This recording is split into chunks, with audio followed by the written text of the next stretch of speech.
मेज़बान राजा अनीस और ईद की खुसूसी नशरियात मेट्रो वन न्यूज़ से हम तमाम सुनने और देखने वालों को अपनी तरफ से, अपने मेट्रो वन न्यूज़ की तरफ से, अपनी पूरी टीम की तरफ से पूरे पाकिस्तान को दिली ईद मुबारकबाद पेश करते हैं। ईद का दिन है, खुशियों का दिन है, मोहब्बतों का दिन है। यही मोहब्बतें बांटने के लिए हम यहाँ मौजूद हुए। हमारे दरमियान बहुत सारे मुअज़्ज़िज़ मेहमान यहाँ मौजूद हैं जिनका मैं आपसे तारुफ़ कराता चलूँ, जो किसी तारुफ़ के मोहताज नहीं, लेकिन फिर भी इंट्रोडक्शन कराना ज़रूरी है। सबसे पहले मैं जिन मेहमान का तारुफ़ कराऊँगा वो किसी तारुफ़ के मोहताज नहीं, क्योंकि माशाल्लाह उनका इंट्रोडक्शन इतना तवील है कि अगर मैं वो कराने बैठ जाऊँ तो शायद हमें एक प्रोग्राम और रिकॉर्ड कराना पड़े। बिज़नेस कम्युनिटी को लीड करते हैं, मुल्क के मायानाज़ बिजनेसमैन हैं, ना सिर्फ बिजनेसमैन हैं बल्कि मुख्तलिफ डीन्स, मुख्तलिफ यूनिवर्सिटीज़ के डीन्स हैं, विजिटिंग प्रोफेसर्स हैं, और इसके अलावा टेक्सटाइल इंडस्ट्री में उनका बहुत बड़ा कंट्रीब्यूशन है।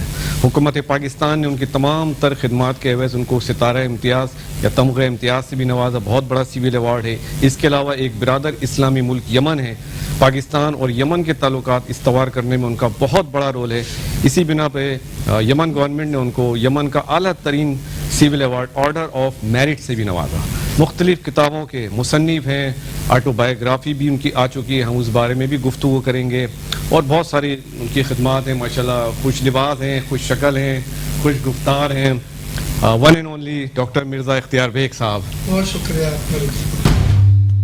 अस्सलाम वालेकुम बेग साहब, कैसे हैं आप?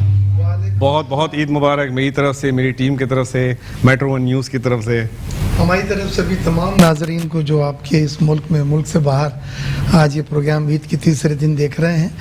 थोड़ी सी ताख़ीर ज़रूर है, लेकिन ईद मुबारक।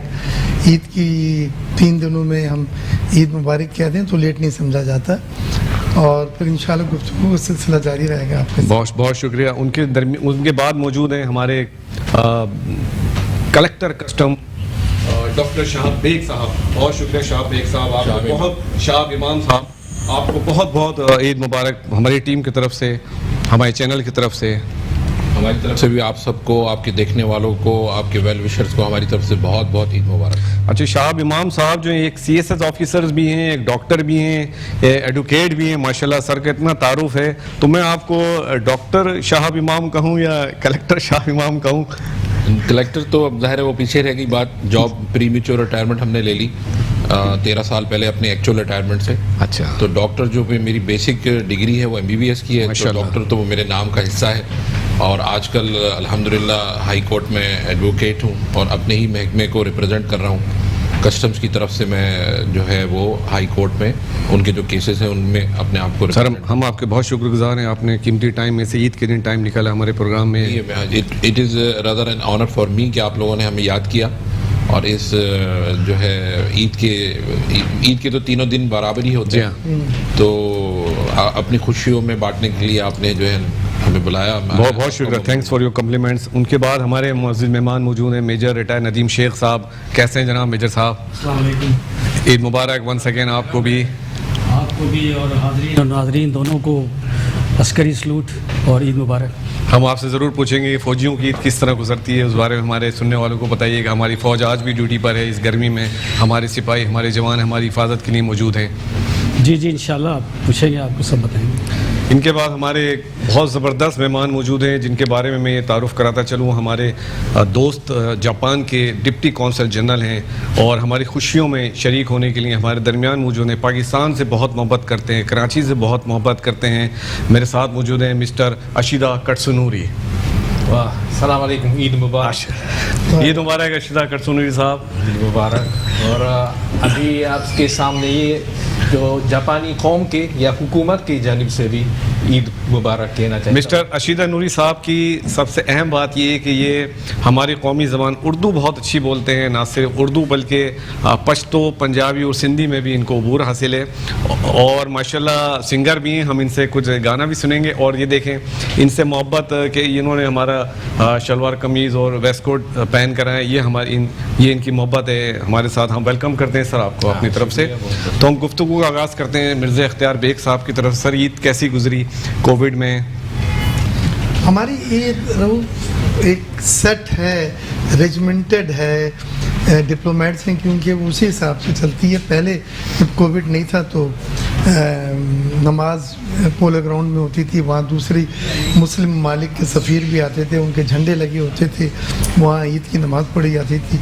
इस बार हमने घर पे पढ़ी है, क्योंकि जामा पोलो ग्राउंड में जो है वो नमाज ईद नहीं हुई थी। उसके बाद मैं और इश्तियाक और अपने बच्चों को लेके हम कब्रिस्तान जाते हैं। अच्छा, माशाल्लाह। वालिदा वालिद के क़ब्रों पे, बहन के क़ब्र पे, और उनको हम ये ट्रेन देते हैं, क्योंकि हमारे वालिदैन हमें लेके जाते थे, अब वो आदत पड़ी हुई बहुत है। अच्छी बात है ये। तो कब्रिस्तान जाना एक हमारे लिए मस्ट है।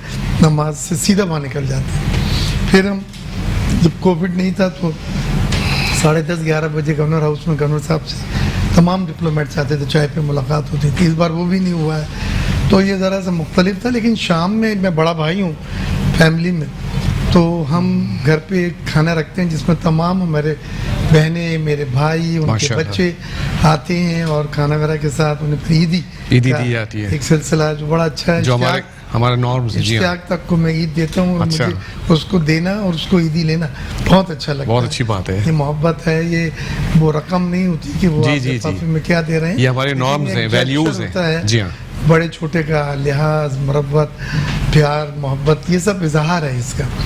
तो फिर ये हमारा था। दूसरे दिन हम national institute of child health जाते हैं बच्चों को लेके। वहाँ जो बीमार बच्चे होते हैं उनको तोहफ़, ईदी, मिठाई वगैरह दी जाती है। ये भी 15 साल से एक सिलसिला है। और उसके बाद इससे पहले हमने ईद के मेक ए विश फाउंडेशन, हमारी जो NGO है, जो उन बच्चों को जिनको डॉक्टर जवाब दे चुके होते हैं, उनकी आखिरी ख्वाहिशें पूरा करते हैं। तो मैं सॉरी आपकी बात काट रहा हूँ। इख्तियार बेग साहब जो हैं, एक NGO internationally make a fish foundation है, जो उन तमाम बच्चों की जिनके पास ज़िंदगी मुख्तसर रह जाती है, कैंसर या किसी भी मर्ज़ की वजह से, उनकी आखिरी ख्वाहिश को पूरा करते हैं। उसका नाम है मेक ए विश फाउंडेशन। चाहे अमेरिकन NGO है, 63 ममालिक में है। पाकिस्तान की जो चैप्टर है उसका हम इश्तियाक बेग मेरे फाउंडिंग प्रेसिडेंट है, मेरे भाई, मैं सेक्रेटरी जनरल हूँ। लेकिन ईद की दुनिया में जो हमारे पास ज़्यादातर विशेज़ आई, वो नए जोड़े की थी, नए जूतों की थी, नए कपड़े पहनने की थी। अच्छा, इस तरह की विशेष भी आती है थी। बच्चों की ख्वाहिश है। ये वो बच्चे हैं जो ज़्यादा दिन हमारे साथ नहीं रहना, तो हमारी पूरी कोशिश ये होती है कि बग़ैर एक लम्हा ज़ाय किए उनकी उस ख्वाहिश को पूरा है। क्योंकि आप उनकी ज़िंदगी तो नहीं बढ़ा सकते, जो अल्लाह ताला ने लिख दिया वो 1 मिनट आगे या पीछे नहीं हो सकते, लेकिन उस ज़िंदगी में आप खुशियाँ भर दें। अब कोई, हमारी ख्वाहिश ये है कि कोई बच्चा पाकिस्तान से ख्वाहिश दिल में लेके ना जाए।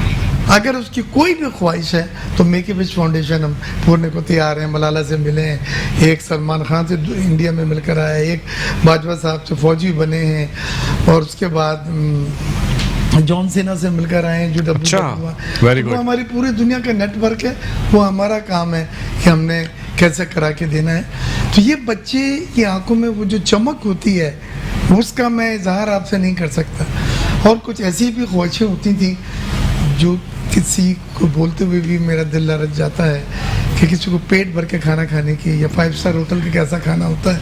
एक बार जाने से पहले ऊपर वो चाहते थे कि, तो अल्लाह ताला ने, ये एक बहुत बड़ा फोरम है जिसमें अब तक हम 14-15 हज़ार ख्वाहिशें पूरा कर चुके हैं 10 साल में, और ये पूरा सिलसिला पूरे पाकिस्तान में जारी है।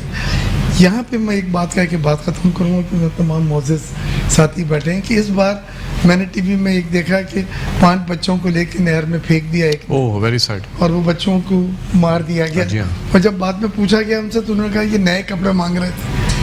तो मैं खुदा रहा आपके प्रोग्राम के तवज्जुह से ईद की बातें तो होंगी, एक इम्पॉर्टेंट बातें करना चाहता हूँ कि किसी को भी पूरे पाकिस्तान में इस तरह की कोई सी भी ख्वाहिश हो तो मेक ए विश फाउंडेशन से रब्ता करें। दोबारा बोलने की आपको ज़रूरत नहीं होगी। इंशाअल्लाह वो तमाम ख्वाहिशें जो आपके लिए परेशानी है या आप समझते हैं कि आप पूरा नहीं कर सकते, इंशाअल्लाह मेक ए विश फाउंडेशन उसको पूरा करेगी। सर, आपकी बात के बाद हम मज़ीद मेहमानों से गुफ्तगू रखेंगे, करेंगे। एक छोटा सा शॉर्ट ब्रेक रखते हैं, ब्रेक के बाद वापस आते हैं।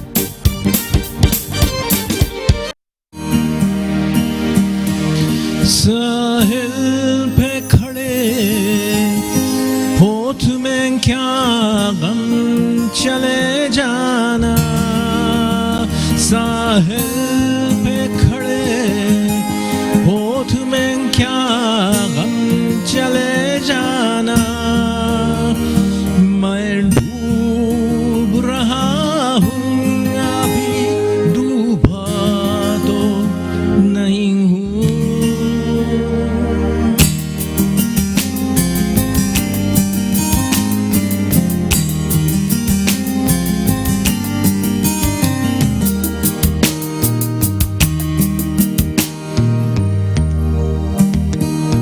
ज़बरदस्त अशीदा नूरी साहब, मिस अशीदा नूरी साहब ने इतना ज़बरदस्त गाना हमें सुनाया।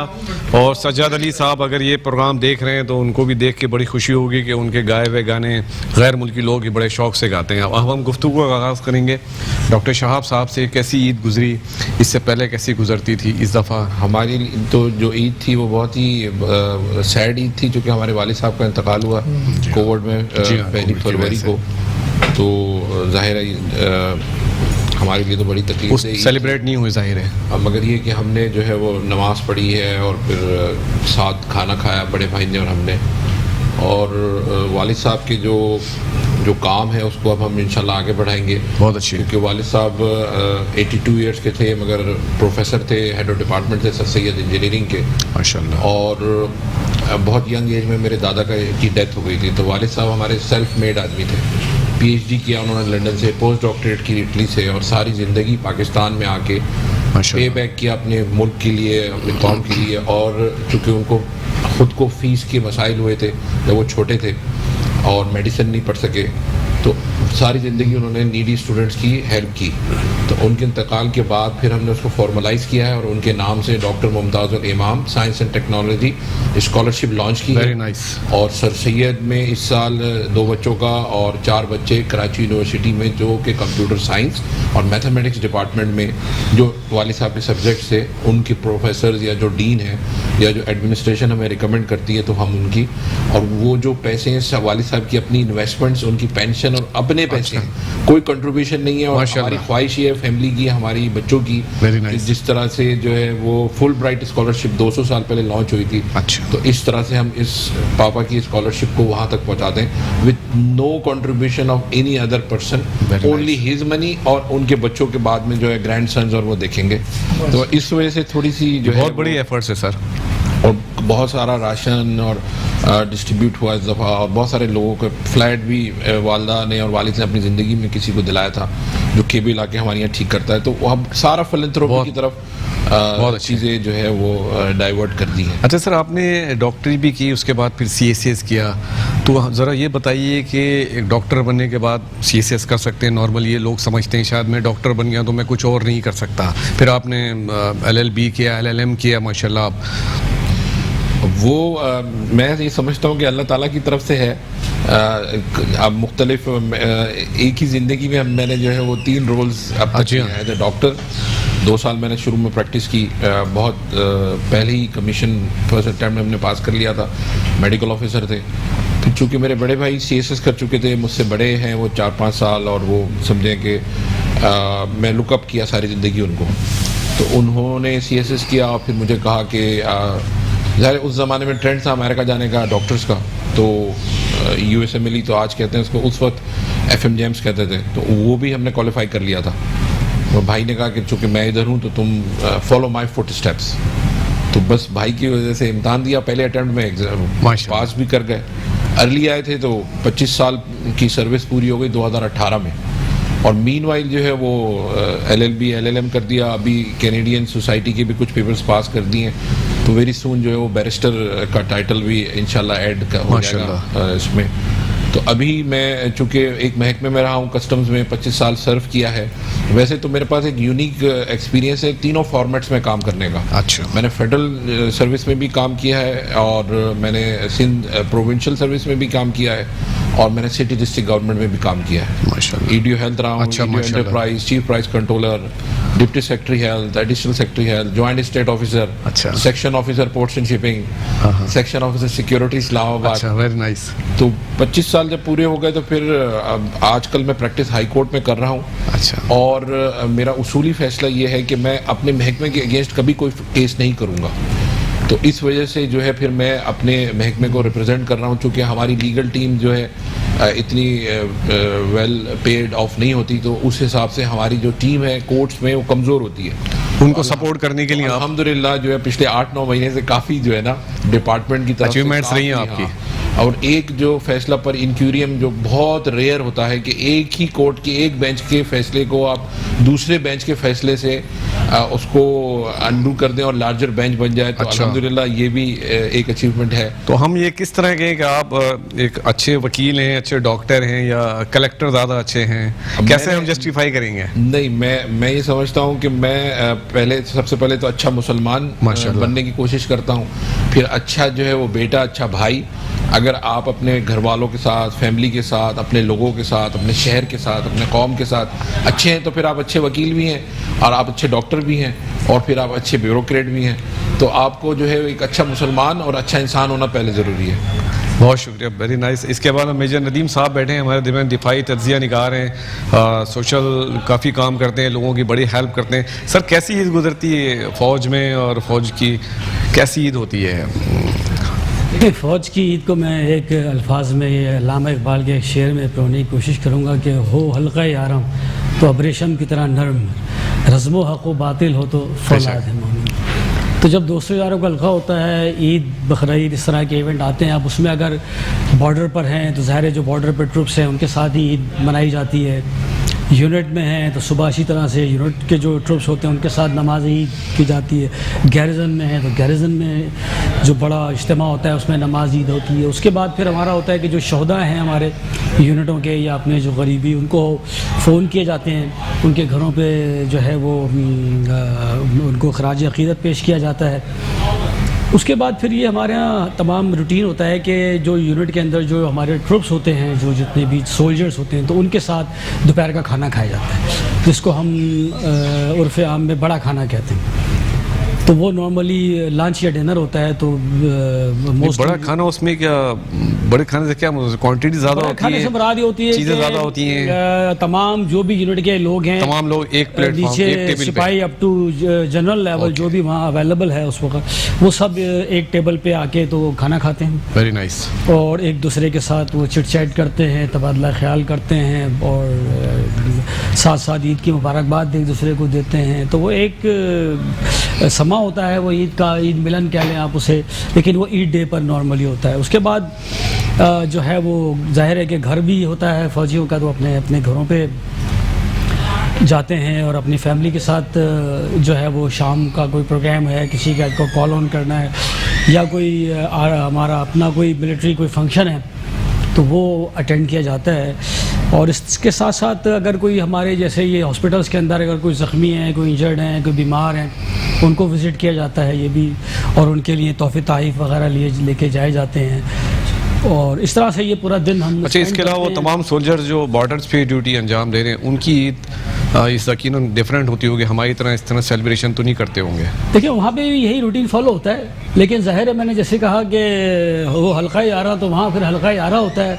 शाम को सब लोग बैठते हैं और मटका है और पतीला है बचा के, तो गाने गाना और अपना जो है वो लुड्डी डालना और सब इंजॉय करते हैं।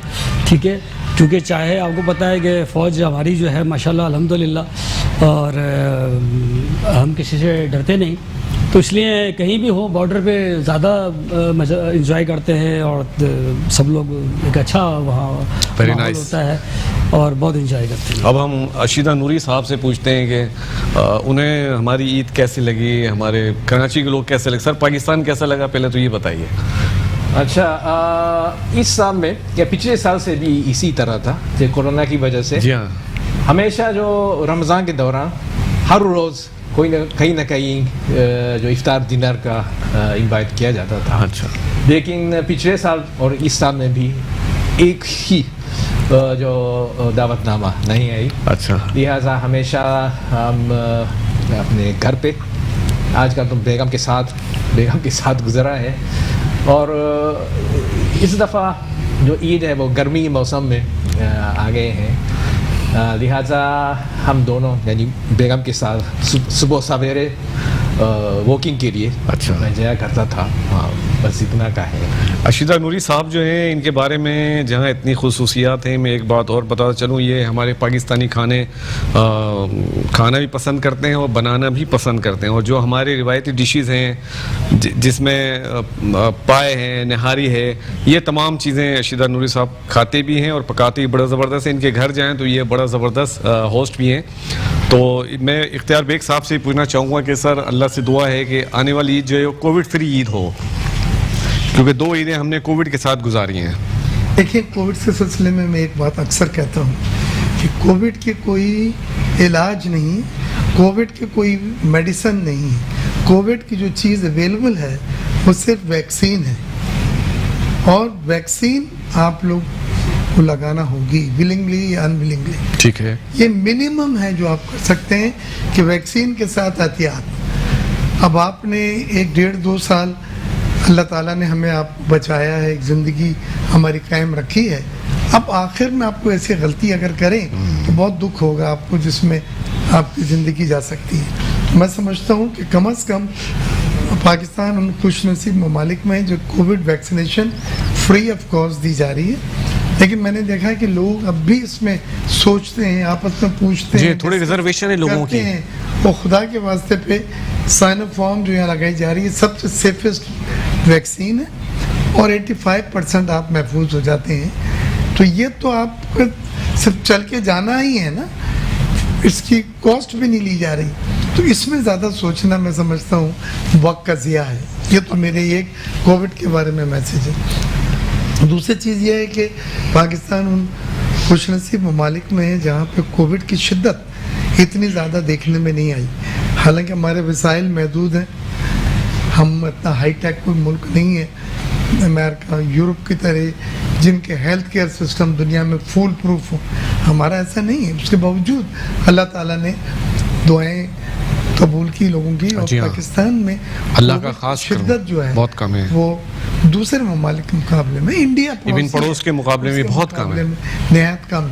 लिहाजा हमें चाहिए कि अब ये जो स्टेटस है, जो एक स्टैंडर्ड है हमारा, वो ख़राब ना होने दें कि आप बदएहतियाती से मिल रहे हैं, दावतें हो रही हैं, मास्क नहीं पहन रहे और इसको फैला दें। फिर ये फैला तो हमारे वसाइल इतने नहीं हैं। ज़रा सा बढ़ता है। जब ये टोटल टेस्टिंग का 11-12% पे जब ये आया था तो पता चला था कि कहीं पे 2 वेंटिलेटर बचे हुए हैं, कहीं पे वेंटिलेटर है ही नहीं। और फिर आदमी को एक नफ्सियाती जो है वो खौफ सा पैदा होता है। तो खुदारा ये अल्लाह ताला ने एक आजमाइश दी है, हमने अपने कामों को भी नहीं छोड़ना। हुकूमत की पॉलिसी भी लॉकडाउन की नहीं है क्योंकि अफोर्ड नहीं कर सकते। तो हमने काम करते हुए भी वो तमाम एहतियाती तदाबीर अख्तियार करनी है जो कोविड से हमें महफूज कर सके और दूसरे लोगों जो हमारे आसपास हैं अपने प्यारों को महफूज रख सके। ये मेरा कोविड के लिए बड़ा वाज़ेह मैसेज है। मौजूद मेहमानों के साथ हमारी गुफ्तगू जारी रहेगी। मिलते हैं एक छोटे से ब्रेक के बाद।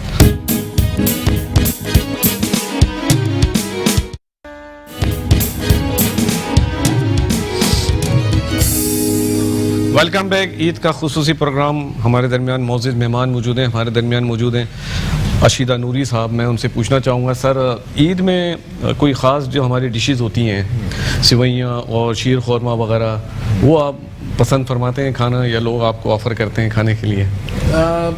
असल में ईद के कोई खुसूसी खाना इस साल में या पिछले साल भी मुझे नहीं मिला था। अच्छा। क्योंकि किसी के घर भी दावत नामा नहीं आया और मैं खुद भी किसी को नहीं इन्वाइट किया था। जी। लिहाजा मामूली खाने के साथ गुजरा था। लेकिन तेरे कुछ स्टॉक था जो फ्रीज़र में पाए हैं या कोई बॉम्ब है तो पाकिस्तानी खुसूसी खाना है। अच्छा। इसको माइक्रो के साथ मिला के इसको खाना एंजॉय किया था। तो सर कोई और गाना सुनाना पसंद करेंगे आप? ठीक है, तो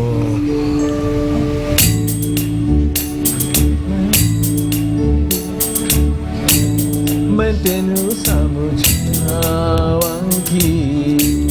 ना तेरे बाजो लगदा जी, मैं तेनू समझावांगी ना तेरे बाजो लगदा जी,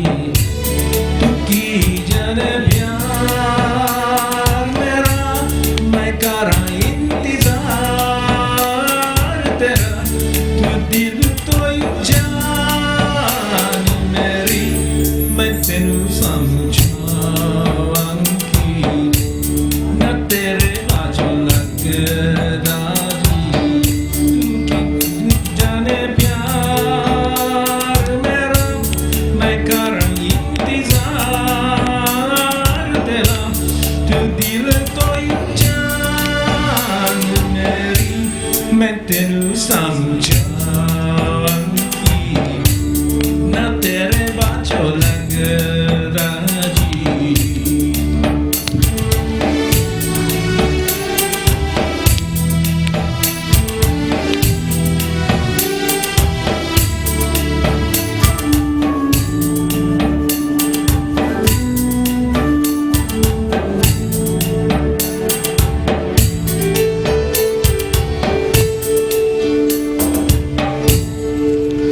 वेरी नाइस, बहुत ज़बरदस्त। रशीदा नूरी साहब ने इतना ज़बरदस्त हमें सॉन्ग सुनाया। मैं डॉक्टर शाहाब से पूछना चाहूँगा कि हम ईद के दिन लोगों से मिलते हैं, गले मिलते हैं, रूठे हुओं को मनाते हैं, तो हम ईद ही के दिन क्यों उनसे मिले? हम पूरे साल भी लोगों से मिल सकते हैं, पूरे साल भी लोगों को रूठे हुओं को मना सकते हैं, ईद का क्यों हम इंतज़ार करते हैं? ईद, चूँकि ईद जो है वो रमज़ान शरीफ में हम जो रोज़े रखते हैं उसका रिवॉर्ड है, और रमज़ान में जो भी हम इबादत करते हैं वो मेनी टाइम्स उसका सवाब ज़्यादा होता है।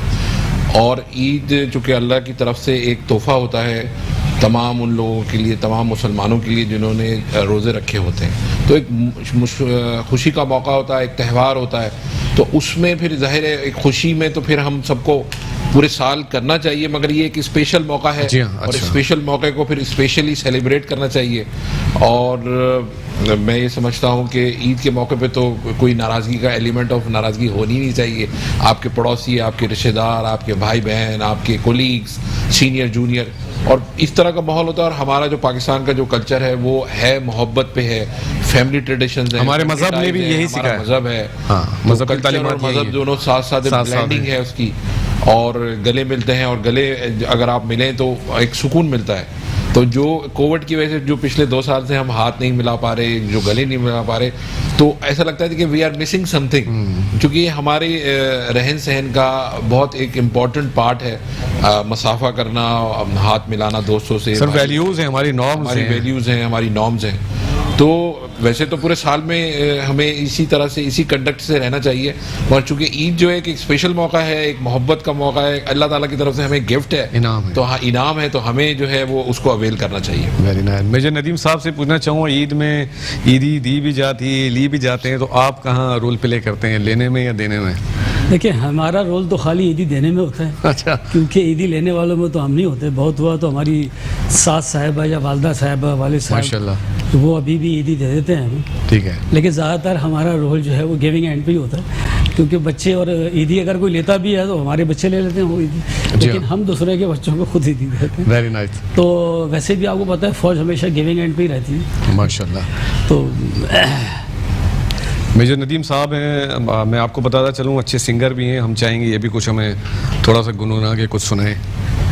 जैसे हमारे ये जो डिप्टी काउंसलर जनरल हैं जापान के, इन्होंने सुनाया, तो मैं इनके जापान के ऊपर, हम बीइंग फ़ौजी देखें बॉर्डर पे भी हम गाने वगैरह बैठते हैं और दोस्त यारों के साथ मिलते हैं, कोई मटके वगैरह ले लेते हैं और we used to sing together. तो जापान का भी गाना हम वहाँ पे गाते हैं। अच्छा। ठीक है, क्योंकि जापान के साथ हमारे बहुत अच्छे ताल्लुकात जी हैं, हाँ। बहुत अच्छी दोस्ती है और बहुत अच्छा मुल्क है, हम समझते हैं। तो वो मैं सुना देता हूँ। अलिफ से अच्छी, गाँव से गुड़िया, जीम से जापान। वेरी नाइस, बहुत अच्छे सॉन्ग, वेरी नाइस।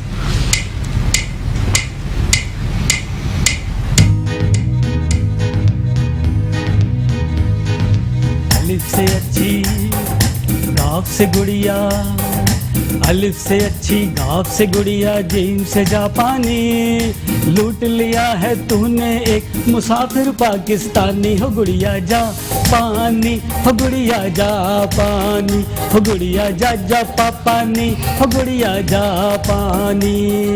पी पा पा पू पा पी पापा पूपा पी पापा पूपा पी पापा पूपा। प्यार भरा दिल लेकर मैं तो आया था जापान, हुस्न का जलवा देकर तूने लूट लिया मेहमान।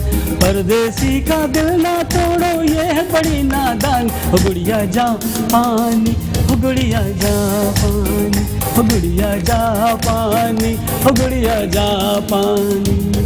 वेरी नाइस, बहुत ज़बरदस्त सर। जापान, पाकिस्तान के लोग भी जापानियों से बहुत मोहब्बत करते हैं, जापानी भी करते हैं और पाकिस्तान के लोग भी करते हैं। अब मैं इख्तियार बेग साहब से कहना चाहूँगा, कोई मैसेज देना चाहती हैं ईद के हवाले से पूरी कौम को, हमारी नई नस्ल को जो आपको देख रही है, आपसे इंस्पायर होती है? मैसेज यही है कि इस मौके पे जो चीज़ ईद में मुझे दो चीज़ें मुख्तलिफ लगी। एक तो कुछ लोग जिन्होंने ईद गुज़िश्ता साल उससे पहले हमारे साथ मनाई थी, वो ईद में हमारे साथ नहीं है, कोविड में वो इंतकाल कर गए। तो बहुत सारे दोस्त, वो लोग जो तराबियों वगैरह में हमारे साथ होते थे, वो इस बार नहीं है। दूसरी चीज़ जिसने मुझे सबसे ज़्यादा अफसरदा किया हुआ है, वो ईद के दिनों में फ़लस्तीन की जो बम्बार्टमेंट हुई है, बच्चों को शहीद किया गया है, और फिर बच्चियों के और बच्चों के वायरल हुई है बयानात जिसमें उन्होंने हमसे मदद मांगी है और उन्होंने हमसे कहा है कि क्या हमारा ये कसूर है कि हम सिर्फ मुसलमान हैं। उसने मुझे बहुत दुखी किया। काफ़ी सैडनेस फील हुई। एक चैनल पे गया तो मैंने वो वायरल जो हुई थी वो चलवाई भी है और अपने उस पर जो भी कमेंट्स थे किए और बहुत अच्छा रिस्पांस मिला। तो मैं समझता हूँ ये पूरी मुस्लिम उम्मा, हुकूमत पाकिस्तान की जिम्मेदारी है कि अर्दोगान साहब ने तो यहाँ तक कह दिया, वो शेर का बच्चा है, कि अगर आपने ये जारियत नहीं रोकी तो हम फौजें भेज सकते हैं। इससे बड़ा एक्सट्रीम बयान दूसरा नहीं हो सकता। अर्दोगान ने ये बयान दिया है और वज़ीर आज़म इमरान खान ने प्रिंस सलमान से भी बात की है, OIC के इजलास की बात, फ़लस्तीन के सदर को फ़ोन भी किया है, महमूद अब्बास साहब को एहसास दिलाएं कि मुश्किल किस घड़ी में वो अकेले नहीं है, हम उनके साथ हैं। मेरा यही आज का मैसेज है। सर, हम कुछ नहीं कर सकते, दुआ तो कर सकते हैं उनके लिए, बेस्ट विशेस रख सकते हैं। दुआएं और ताने देना और बद्दुआएं देना तो सब कर सकते हैं, लेकिन हमें अमली इक़दाम उठाने होंगे।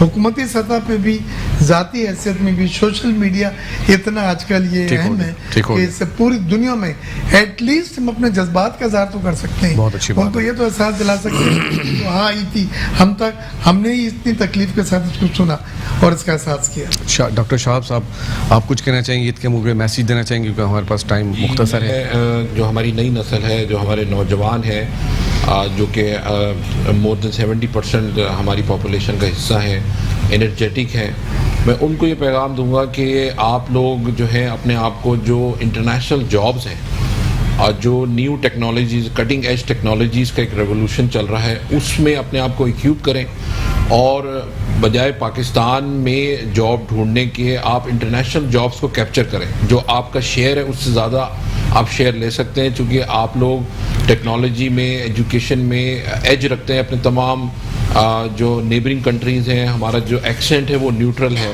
तो BPO इंडस्ट्री जिस तरह से मनीला एक हब है, तो हम कराची को, हैदराबाद को, लाहौर, कोयटा, जो भी बड़े हमारे शहर हैं इस मुल्क के, उनको बना सकते हैं। और पॉवर्टी साइकिल तोड़ने का तरीका और जो रास्ता है वो सिर्फ मेहनत और तालीम है, और तालीम भी रेलेवेंट तालीम।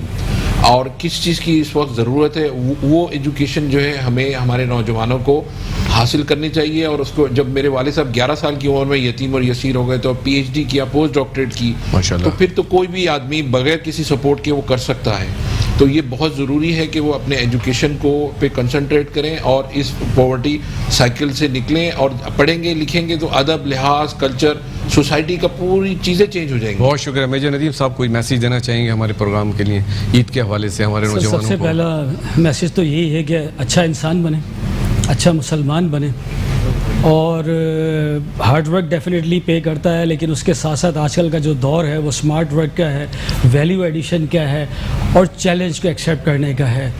स्वीपर की जगह दूसरा स्वीपर मिल जाता है, आपको ऐसा बंदा बनना है, ऐसा इंसान बनना है जो आपके अंदर अलग वैल्यू एडिशन हो, कि आपकी अपनी अलग कीमत हो, अपनी अलग कॉस्ट हो, जो आपका रिप्लेसमेंट किसी के पास हो। तो ये मेरा मैसेज है अपने यंग जनरेशन। रशीदा नूरी साहब, कोई ईद के मौके पे पैगाम हमारी कौम को, हमारे नौजवानों को?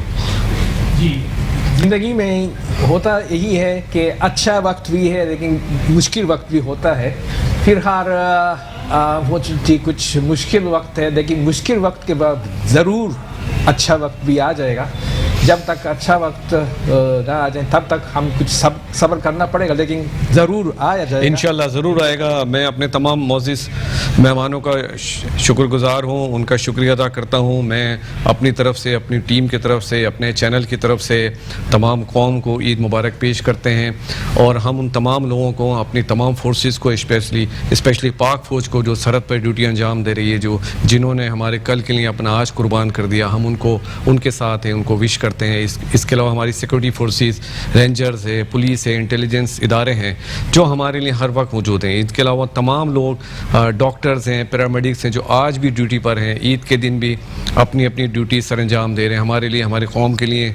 हमारे चैनल की तरफ से, मेरी तरफ से, मेरी पूरी टीम की तरफ से, मेरे डायरेक्टर न्यूज़ डॉक्टर बुलंद इकबाल की तरफ से, मेरे कोऑर्डिनेटर शुएब हाशमी, मेरे प्रोड्यूसर एंड डायरेक्टर नदीम उस्मानी की तरफ से, जितने कैमरामैन, जितनी मेरे स्टाफ हैं, उनकी तरफ से मैं तमाम कौम को ईद मुबारक पेश करता हूँ और ये दुआ है कि इंशाल्लाह आने वाली ईद जो है वो कोविड फ्री होगी। अल्लाह ताला हमें, हमारे मुल्क को, हमारे लोगों को, हमारे बच्चों को हिफाजत में रखे और इस कोविड को ख़त्म करे, तमाम दुनिया से ख़त्म करे, तमाम इंसानों को शिफा सेहतियाबी अता फरमाए। और मैं दोबारा जाते जाते अशीदा साहब से कहूँगा कुछ मुख्तसर सा हमें गाना सुनाइए।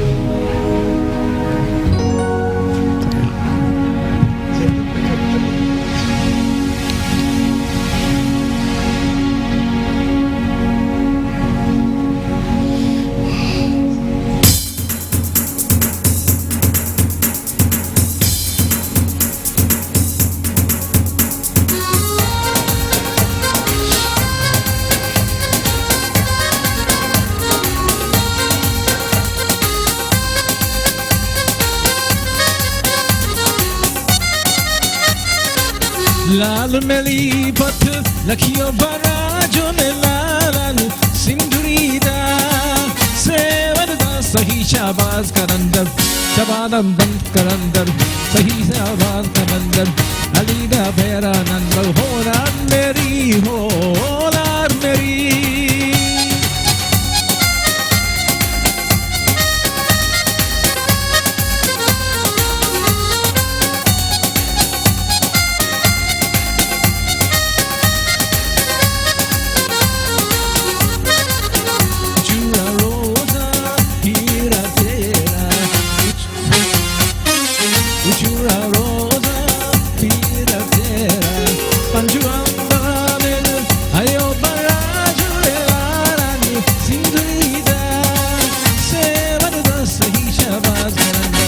अदीदा पेरा नंदल